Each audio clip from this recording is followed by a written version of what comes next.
So here in New Jersey, we're getting the really hot summer weather. And because of this weather, I think it'd be a good time to check out some more elements. And I'm done with middle school, and going into high school, and it feels like I should get some more. So my latest one is Samarium. So this little chunk of metal is Samarium.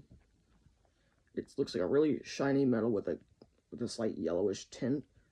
Oh, it's quite reactive, so that's why I have to keep it inside this little guy with his other pals. So these chunks of samarium total out to 100 grams. It's got a high melting point. It came in this container. It came vacuum sealed. It's got a melting point of 1072 degrees Celsius. Its density is 7.52 grams per cubic centimeter.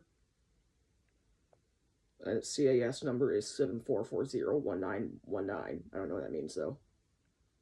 But it came in this giant container because of these little pieces.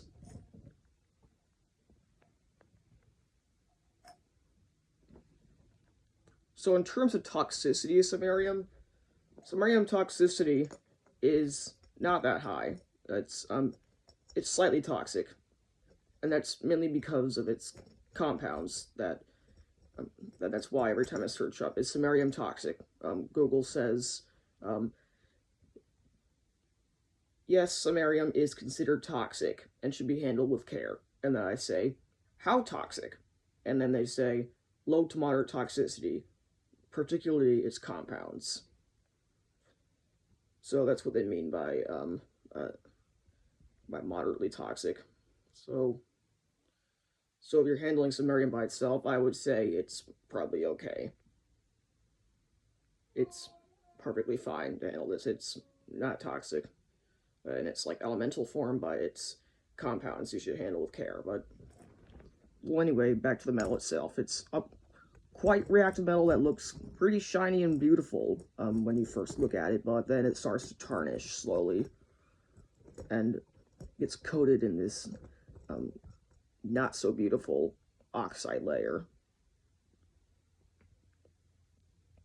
That's why it's best to store it under an inert atmosphere or vacuum seal, like in the bag. And it's quite hard. It's really hard. It feels almost like wood. So there's some